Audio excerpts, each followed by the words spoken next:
Leia a Bíblia em um ano. Dia 83. 1 Samuel, capítulos 7 a 9. Então os homens de Criate Jeraim, cidade de Gerarim, vieram para levar a arca do Senhor, e eles a conduziram para a casa de Abinadab, na colina, e consagraram o seu filho Eleazar para guardar a arca de Yahvé.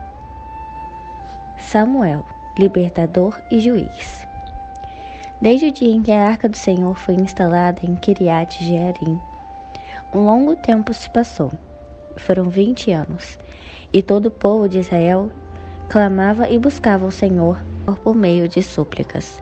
E aconteceu que Samuel declarou para toda a casa de Israel: Se é de todo o vosso coração que desejais voltar-vos para Yahvé, tirai imediatamente do meio de vós os deuses pagãos, estrangeiro e todas as imagens da deusa Asterote.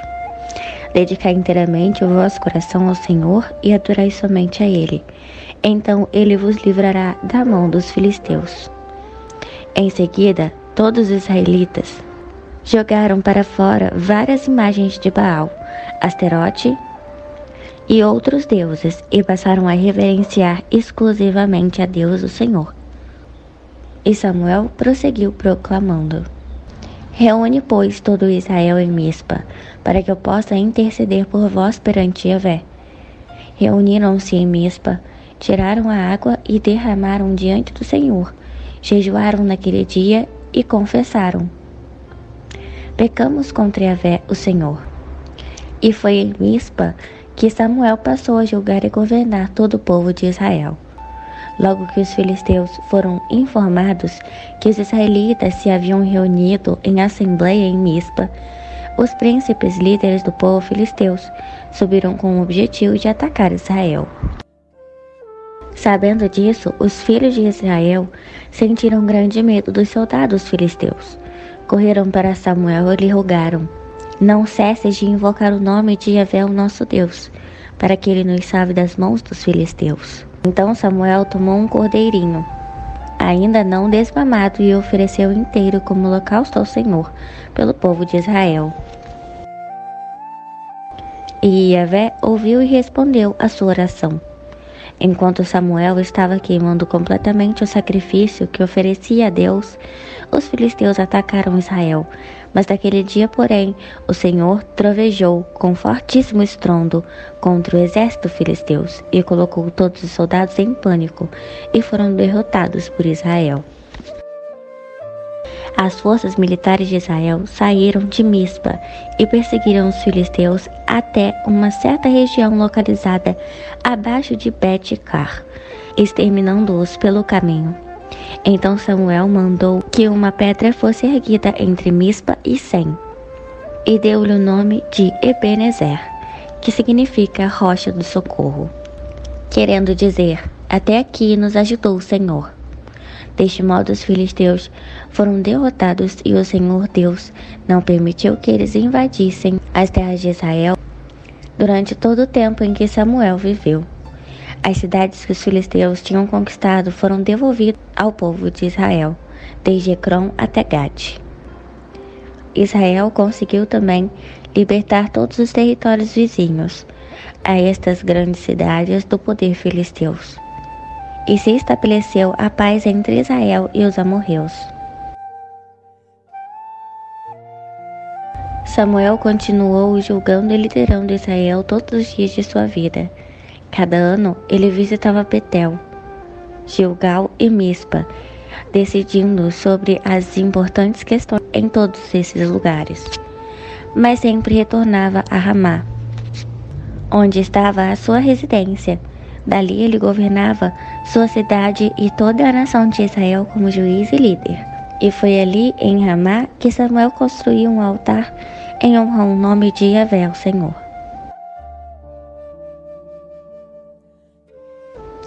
O povo clama por um rei. Capítulo 8. Quando Samuel ficou idoso, nomeou seus filhos como juízes e líderes de Israel. O primogênito chamava-se Joel, e o segundo filho Abias. Eles foram líderes em Berseba. Entretanto, os filhos de Samuel não seguiram o seu exemplo. Ao contrário, deixaram-se seduzir e orientar-se pela ganância. Aceitaram o suborno e perverteram a lei e o direito. Por isso, todos os anciãos e autoridades de Israel se reuniram e foram falar com Samuel em Ramá. E ponderaram-lhe: Tu envelheceste, e teus filhos insistem em não andar nos teus caminhos, porquanto constitui sobre nós um rei, o qual exerça a justiça sobre nós, como acontece em todas as nações ao nosso redor. No entanto, esta expressão constitui sobre nós um rei, no qual exerce a justiça sobre nós, causou um profundo desgosto no coração de Samuel. Então ele invocou o nome de Yahvé e orou ao Senhor. O Senhor Deus então lhe respondeu em seguida: Atende, pois, a tudo o que este povo te pede, porquanto não é a ti que eles rejeitam, mas sim a minha própria pessoa, porque não desejam mais que eu reine sobre eles. Tudo o que tem feito comigo, desde o dia em que os libertei e fiz subir do Egito até este momento, abandonando-me e prestando culto e adoração a outros deuses, assim também estão fazendo contigo. Agora, portanto, atende ao que eles pleiteiam. Contudo, solenemente lembra-lhes e explica-lhes todos os direitos do rei que reinará sobre eles.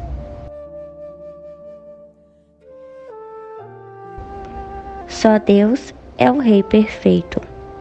Samuel comunicou todas essas palavras do Senhor ao povo, que lhe rogava por um rei.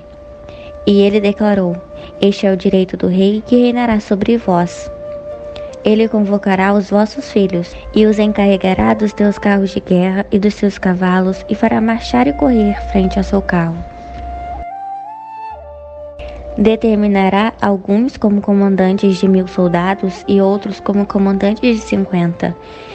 Ele mandará arar a terra dele, fazer toda a colheita e construir armas de guerra e todo tipo de equipamento para os seus carros de guerra.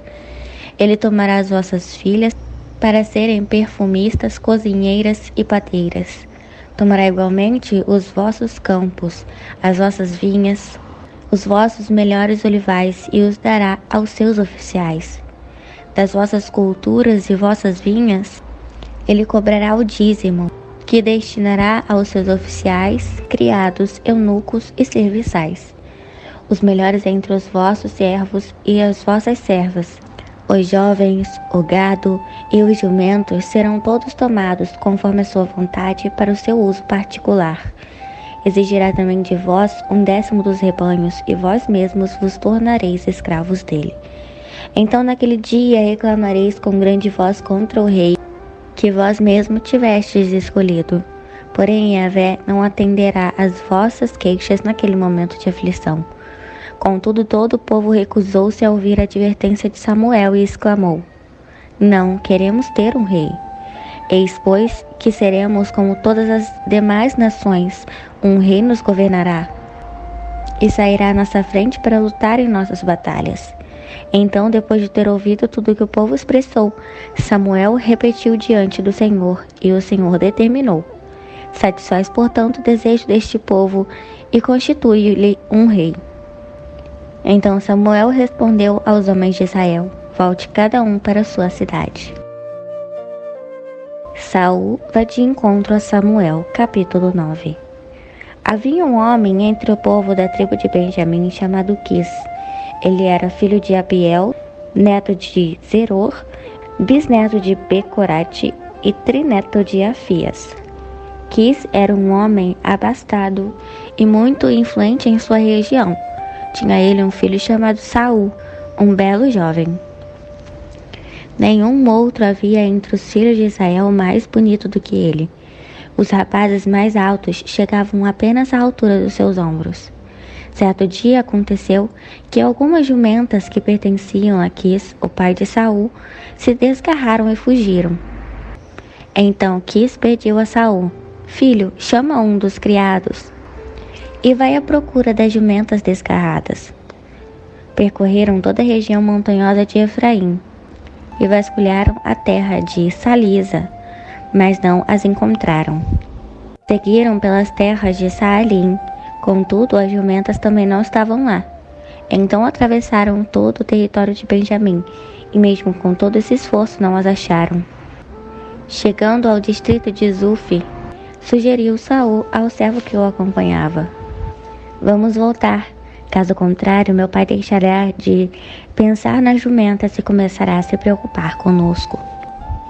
Entretanto, o servo lhe aconselhou: nessa cidade mora um homem de Deus, que é muito respeitado. Tudo o que ele diz acontece com certeza. Vamos até lá. É bem possível que nos possa orientar quanto ao caminho que devemos seguir. Mas Saul ponderou ao criado: se formos, que ofereceremos ao homem?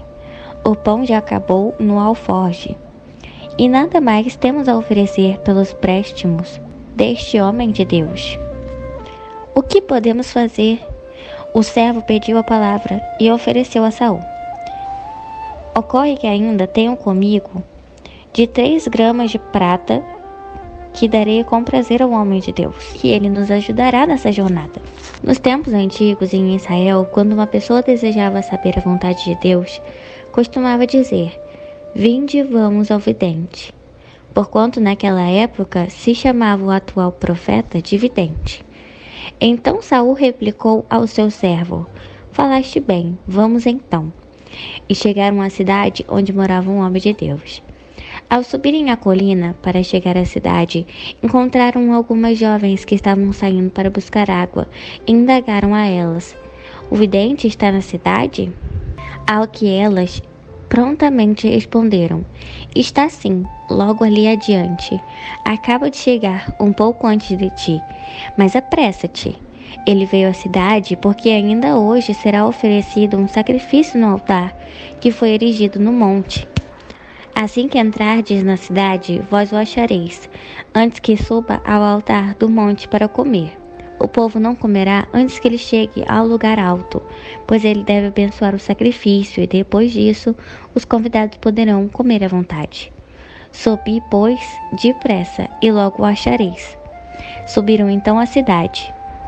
Quando iam atravessando a porta, Samuel saía em direção ao caminho do altar do monte. No dia anterior à chegada de Saul, o Senhor havia revelado isso a Samuel: amanhã, por volta desta hora, enviar-te-ei um homem da terra de Benjamim. Unge-o como líder sobre Israel, o meu povo.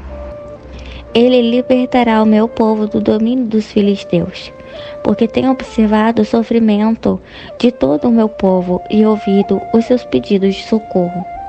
E assim Samuel ficou com os olhos em Saul. O Senhor lhe deu a entender: é precisamente este homem de quem te falei. É ele quem governará o meu povo. No entanto, Saul se aproximou de Samuel à altura da soleira, na porta da entrada da cidade, e lhe rogou: por favor, pode indicar-me onde fica a casa do vidente? Ao que Samuel respondeu a Saul: sou eu o vidente. Sobe adiante de mim ao lugar alto, onde está o altar, pois hoje comereis contigo. Amanhã, ao raiar do dia, eu te esclarecerei tudo quanto te preocupa no teu coração. Quanto às jumentas que se extraviaram de tuas mãos há 3 dias, não te aflijas por elas, eis que já foram encontradas. E a quem pertencerá tudo o que é precioso em Israel, senão a ti e a toda a tua família de teu pai? Saul, espantado, respondeu prontamente: porventura não sou eu um simples benjamita, a menor das tribos de Israel? E não é minha família a menos importante entre todas as do clã da tribo de Benjamim? Sendo assim, por que o Senhor está me dirigindo essas palavras? Então Samuel tomou gentilmente a Saul e o seu servo e os conduziu ao salão de festas, e lhes ofereceu o lugar de maior honra, à cabeceira da mesa, onde estavam assentados cerca de 30 proeminentes convidados. Em seguida Samuel dirigiu ao cozinheiro e solicitou: serve aquela porção de carne que te recomendei que separasses. E o cozinheiro imediatamente trouxe a coxa do animal preparado, com tudo o que estava sobre ela, e a depositou diante de Saul. Em seguida disse Samuel: Eis, aqui está diante de ti o que for reservado.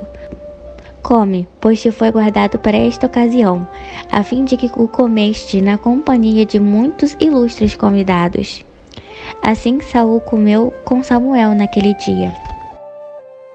Depois que desceu do altar do monte da cidade, Samuel conversou com Saul no terraço da casa.